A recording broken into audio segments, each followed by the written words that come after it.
Hello students, how are you. तो बच्चों, कल हमने आपको हिंदी सेकंड का फर्स्ट चैप्टर भाषा, व्याकरण और लिपि हमने एक्सप्लेन किया था, जिसमें हमने आपको भाषा के बारे में बताया। भाषा किसे कहते हैं, भाषा के कितने रूप होते हैं, बोली किसे कहते हैं और मातृभाषा किसे कहते हैं, इसके बारे में हमने आपको बताया था। तो हमने आपको यहाँ बोली तक एक्सप्लेन कर दिया था। इसके आगे का हम आज पढ़ेंगे। तो आज डेट है हमारी 28 जुलाई, डे मंडे है बच्चों।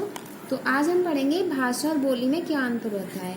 वैसे तो बच्चों, भाषा का जो क्षेत्र होता है व्यापक होता है, जबकि बोली का क्षेत्र जो होता है वो सीमित होता है ना। बोली जो होती है वो एक सीमित क्षेत्र के अंतर्गत ही बोली जाती है।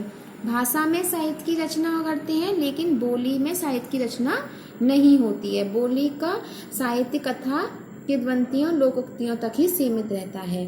राजभाषा किसे कहते हैं, जिस भाषा का प्रयोग पूरे राष्ट्र में सरकारी कामकाज में होता है उसे राजभाषा कहते हैं। तो भारत की राजभाषा क्या है बच्चों, भारत की राजभाषा हिंदी है।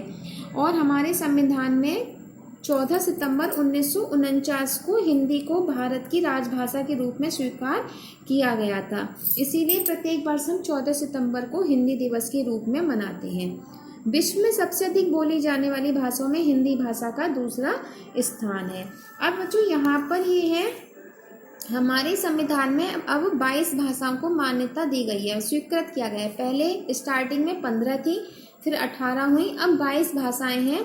तो ये 22 भाषाओं के नाम यहाँ पे दिए गए हैं, जो जो हमारी संविधान में स्वीकृत भाषाएं हैं। इसके बाद आता है हमारा लिपि। लिपि किसे कहते हैं, भाषा मुख्य रूप से मौखिक होती है, जो लिखने के ढंग का विकास बाद में हुआ था। अतः हम कह सकते हैं कि भाषा के लिखने के चिन्हों का व्यवस्थित रूप ही लिपि कहलाता है। कि भाषा को जो लिखने का ढंग होता है, जो जिस भाषा को लिखने के लिए जो भी चिन्ह बनाए गए हैं, वो उस भाषा की लिपि कहलाते हैं।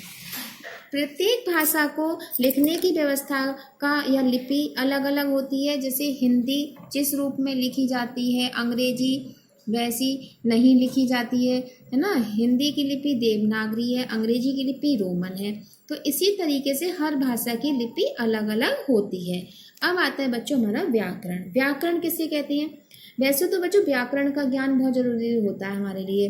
तो व्याकरण वह होता है कि जिसके अंदर हम अपनी भाषा को शुद्ध लिखना और पढ़ना सीखते हैं। भाषा व्याकरण के ज्ञान के बिना हम उसको शुद्ध तरीके से बोलना लिखना नहीं सीख पाते हैं।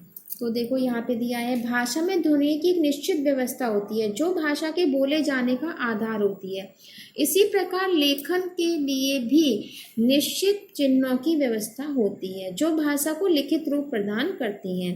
यह वह व्यवस्था जिस भाषा को निश्चित उच्चारण और निश्चित लेखन में बांधती है, उसे व्याकरण कहते हैं। व्याकरण वह शास्त्र है जिसके नियमों के द्वारा हम शुद्ध बोलना, लिखना तथा पढ़ना सीखते हैं। अर्थात व्याकरण भाषा के शुद्ध रूप को ज्ञान कराता है। व्याकरण के 3 भेद होते हैं, 3 अंग होते हैं व्याकरण के: वर्ण विचार, शब्द विचार, वाक्य विचार। वर्ण विचार के अंतर्गत वर्णों के बारे में विचार किया जाता है, शब्द विचार के अंतर्गत शब्द के विषय में विचार किया जाता है, और वाक्य के अंतर्गत वाक्यों के विषय में विचार किया जाता है।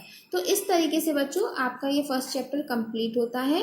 अब आपको होमवर्क में पूरा चैप्टर अच्छे से रीड करना है, और भाषा की परिभाषा, भाषा के रूप और बोली, इन सबको आपको अच्छे से याद करना है। तो आज के लिए बस इतना ही। कल फिर मिलेंगे नए वर्क के साथ। तब तक के लिए